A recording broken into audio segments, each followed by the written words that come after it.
حضرت یوسف علیہ السلام حضرت یعقوب علیہ السلام کے بیٹے اور حضرت اسحاق علیہ السلام کے پوتے تھے۔ آپ کا تعلق ایک معزز اور نیک خاندان سے تھا۔ بچپن ہی سے آپ نہایت خوبصورت ذہین اور بردبار تھے۔ ایک دن حضرت یوسف نے اپنے والد سے کہا، ابا جان، میں نے خواب میں دیکھا کہ 11 ستارے، سورج اور چاند مجھے سجدہ کر رہے ہیں۔ حضرت یعقوب یہ سن کر سمجھ گئے کہ اللہ نے ان کے بیٹے کو نبوت کے لیے چن لیا ہے۔ انہوں نے فرمایا، بیٹا، یہ خواب اپنے بھائیوں کو نہ بتانا، وہ حسد میں کچھ برا نہ کریں۔ حضرت یوسف کے بھائی ان سے حسد کرتے تھے کیونکہ والد انہیں بہت چاہتے تھے۔ انہوں نے ایک منصوبہ بنایا کہ یوسف کو دور لے جا کر کہیں پھینک دیں تاکہ والد کی محبت صرف ان کے لیے رہ جائے۔ یعقوب علیہ السلام سے جھوٹ بول کر اجازت لی اور حضرت یوسف کو کنویں میں پھینک دیا۔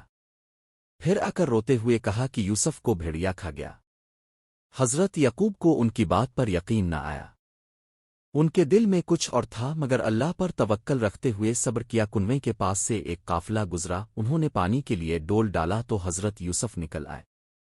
انہوں نے حضرت یوسف کو غلام سمجھ کر مصر لے جا کر بازار میں بیچ دیا۔ اس دن مصر نے آپ کو خریدا اور اپنی بیوی زلیخا کے حوالے کیا۔ اس نے کہا کہ اس لڑکے کو عزت دو، شاید ہمیں فائدہ دے۔ جب حضرت یوسف بڑے ہوئے تو وہ نہایت حسین و جمیل اور باوقار نظر آتے تھے۔ زلیخا ان پر عاشق ہو گئی اور برائی کی دعوت دی، لیکن حضرت یوسف نے انکار کر دیا۔ اس نے جھوٹا الزام لگا کر انہیں قید کروا دیا۔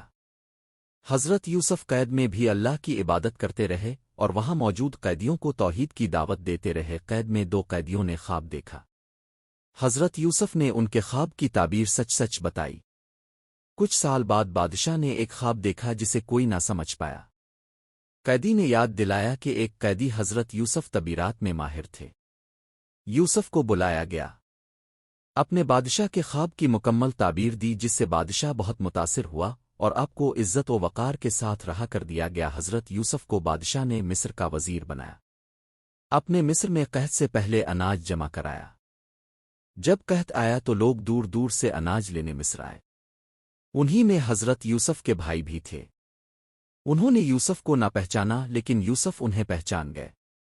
انہوں نے بھائیوں سے کہا کہ اگلی بار اپنے سب سے چھوٹے بھائی بنیامین کو بھی لانا۔ جب وہ لائے تو یوسف نے انہیں اپنے پاس روک لیا۔ جب بھائی واپس گئے اور والد نے بنیامین کے نہ آنے پر غم کیا تو حضرت یعقوب کی بینائی جاتی رہی۔ پھر جب دوبارہ بھائی اناج لینے گئے تو حضرت یوسف نے خود کو ظاہر کیا۔ سب بھائی شرمندہ ہوئے اور توبہ کی۔ حضرت یوسف نے انہیں معاف کیا اور کہا، اب لوگ میرے پاس والد اور سب گھر والوں کو لے آئیں۔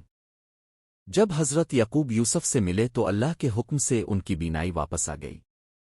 حضرت یوسف نے اپنے والدین کو تخت پر بٹھایا اور اپنے بچپن کے خواب کو حقیقت بنتا دیکھا۔ حضرت یوسف نے ساری زندگی اللہ کی اطاعت میں گزاری۔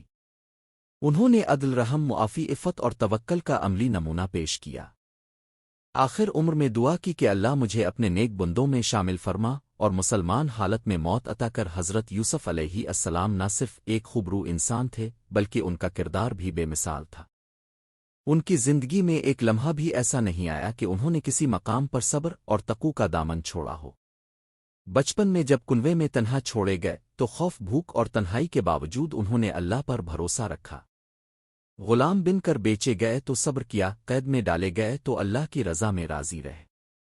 یہ سب ہمیں یہ سکھاتا ہے کہ نبی کا دل ہمیشہ اللہ کی یاد سے آباد رہتا ہے۔ مصر اس وقت ایک زرعی ملک تھا جو دریائے نیل پر انحصار کرتا تھا۔ حضرت یوسف نے خواب کی تعبیر کے مطابق 7 سال تک بھرپور فصل کا انتظام کیا، اناج محفوظ کیا اور اناج کو ضائع ہونے سے بچایا۔ پھر جب 7 سالہ قحط شروع ہوا تو یہی ذخیرہ شدہ اناج لوگوں کے کام آیا۔ یوسف علیہ السلام نے کسی کو بھوکا نہیں رہنے دیا، چاہے وہ مصر کا ہو یا باہر سے آیا ہوا۔ ان کی معاشی حکمت عملی آج کے ماہرین معاشیات کے لیے ایک مثال ہے۔ انہوں نے مہنگائی نہیں ہونے دی، ذخیرہ اندوزی کو روکا اور ہر فرد تک رزق پہنچایا۔ حضرت یوسف کا سگا بھائی بنیامین تھا۔ جب وہ مصر آیا تو حضرت یوسف نے اسے پہچان لیا اور تنہائی میں اپنی حقیقت بتائی۔ بنیامین بہت خوش ہوا مگر یوسف نے کہا کہ ابھی وقت نہیں آیا کہ باقی بھائیوں کو سچ بتایا جائے۔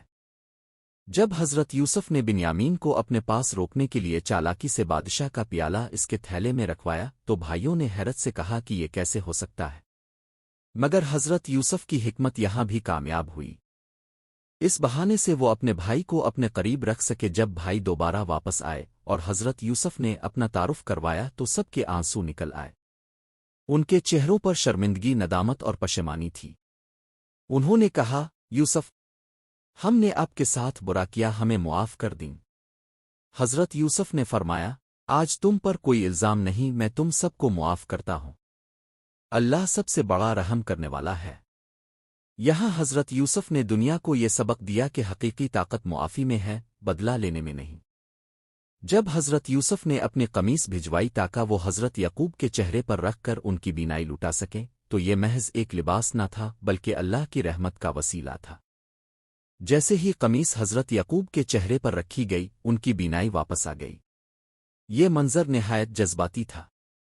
ایک باپ جو برسوں سے بیٹے کے فراق میں روتا رہا، آنکھوں کی روشنی کھو چکا تھا، وہ روشنی اور خوشی سے چمک اٹھا۔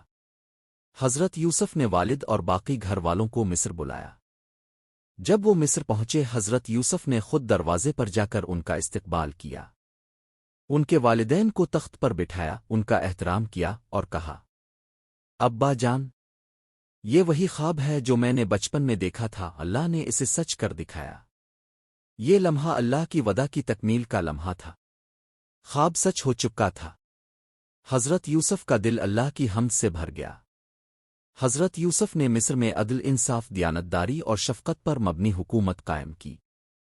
انہوں نے رعایا کا خیال رکھا، امیروں اور غریبوں میں فرق نہ ہونے دیا، انصاف سب کے لیے برابر تھا۔ ان کے دور حکومت میں مصر نے ترقی کی، امن قائم ہوا، اور لوگ اللہ کی عبادت کی طرف متوجہ ہونے لگے۔